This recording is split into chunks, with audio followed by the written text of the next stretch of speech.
अच्छा जी, कंपनी का एक्सप्लेन करने से पहले मैं आपको एक स्टोरी सुना देता हूँ। पहले प्रॉमिसरी नोट होते थे।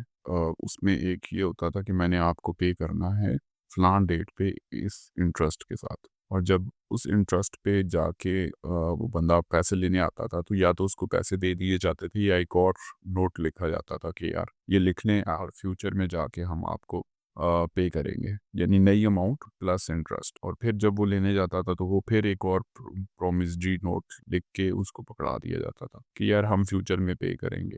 सो अभी ये दी ऑर्गेनिक मीट कंपनी से कैसे रेलेवेंट है उसको भी देख लेते हैं। अच्छा, यहाँ पे इसकी अगर हम देखें कि पिछले 5 सालों की परफॉर्मेंस, तो ये 28 पे चल रहा था, फिर थोड़ा-सा ऊपर हुआ, फिर नीचे, फिर ये 20 के राउंड अबाउट चलता रहा।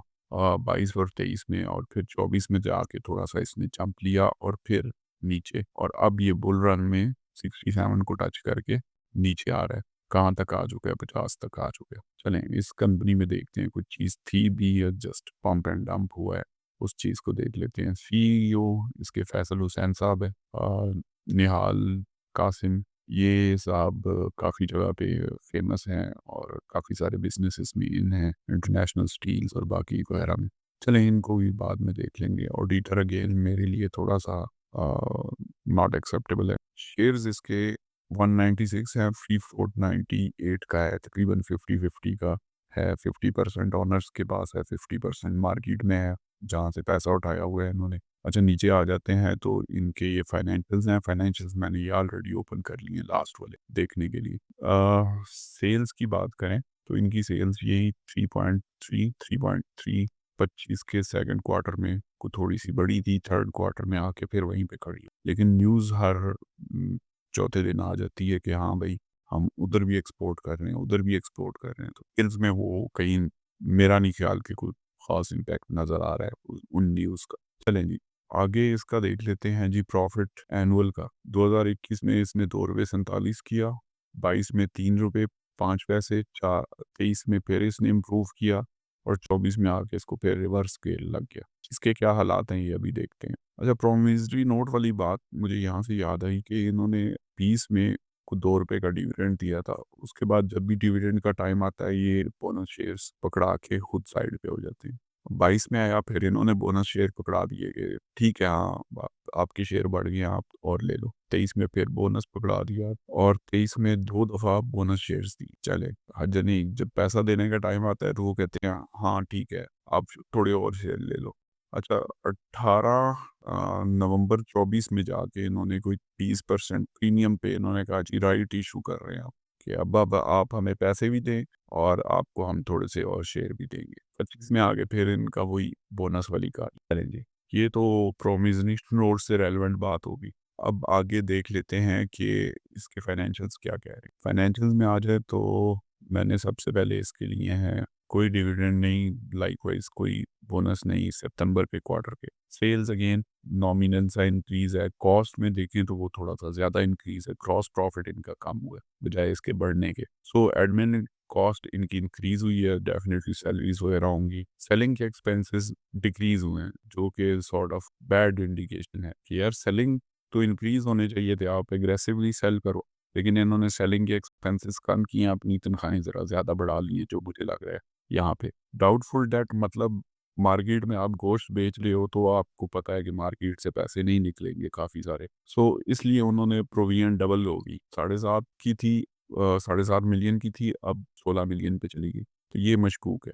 आगे मशकूक इन द सेंस कि फ्यूचर में मज़ीद और बढ़ सकती है। आगे इसका देख लेते हैं जी, फाइनेंस कॉस्ट ये अच्छी खासी अमाउंट है, लेकिन ये कम हुई है। कम इसलिए आई थिंक हुई है कि जो इंटरेस्ट रेट्स डाउन हुए। पहले इंटरेस्ट रेट हाई था, एक्सपेंस ज़्यादा था, अभी कम हो गया। अच्छा, नीचे आ जाते हैं जी अर्निंग्स। अर्निंग्स क्वार्टर की जो इसकी आ रही है 1.02 रुपीज़।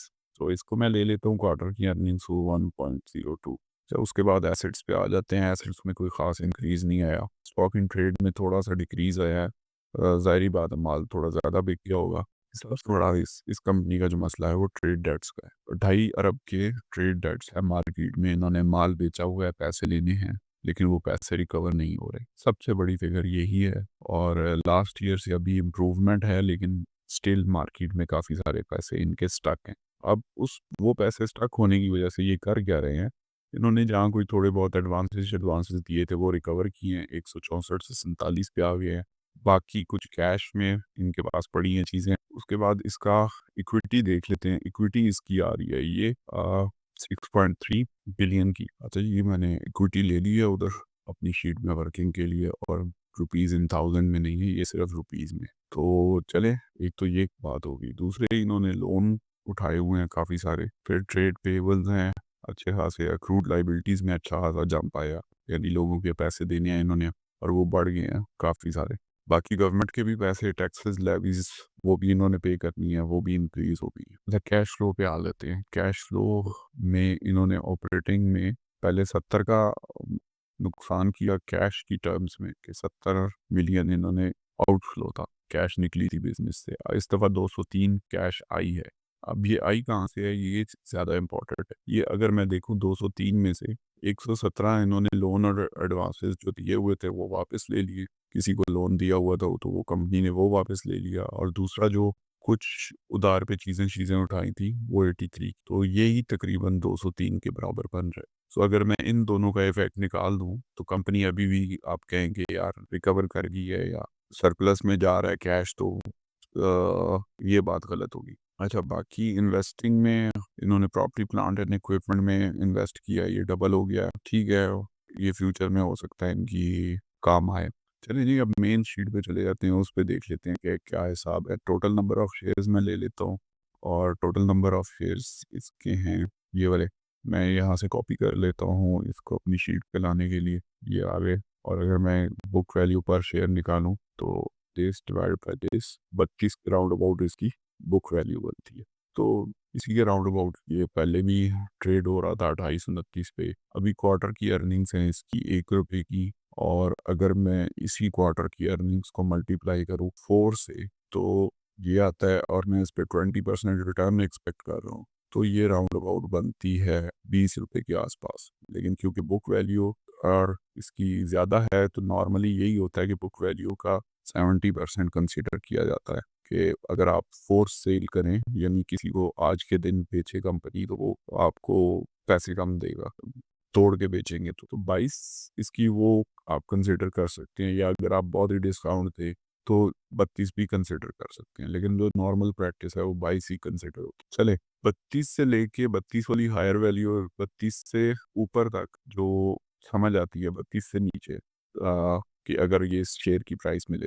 लेकिन अगर ये 32 से ऊपर है तो फिर ये बिल्कुल समझ से बाहर हो जाती है, क्योंकि अर्निंग्स की बेसिस पे अगर मैं एक्सपेक्ट कर रहा हूँ तो फिर ये 20 के राउंड अबाउट मुझे 20% रिटर्न देगी। अगर ये 20 से ऊपर है यानी 30 पे है तो फिर ये मुझे रिटर्न कम दे रही है। लेट्स सपोज अगर ये 30 पे चल रही है तो ये मुझे क्या रिटर्न दे रही है, ये मुझे रिटर्न दे रही है तकरीबन 13%। हाँ 13% ये मुझे रिटर्न दे रही है। तो ये मैं रिस्क भी ले रहा हूँ बैंक अपना कैपिटल लूज करने का, और मुझे रिटर्न क्या मिल रहा है 13%। लेकिन अभी ये जो चल रही है एक्चुअल में वो कितने पे चल रही है, वो चल रही है 50.45 पे, 50 रुपये पे चल रही है। एक दफ़ा डंप हो चुका है माल इसमें। तो मैं अगर इसको 50 करूँ तो मुझे 8% ये कंपनी बना के पास रख रही है, दे नहीं रही। जब भी मैं लेने जाता हूँ तो वो कहते हैं अच्छा थोड़े से और शेयर ले लो, और ये हालात हैं इसके। और अभी चल कितने पे रही है, 50 पे। सो अगर ये आपको 20 के राउंड अबाउट मिले तो ठीक है, उससे ऊपर इसमें समझ से बाहर हैं चीज़ें।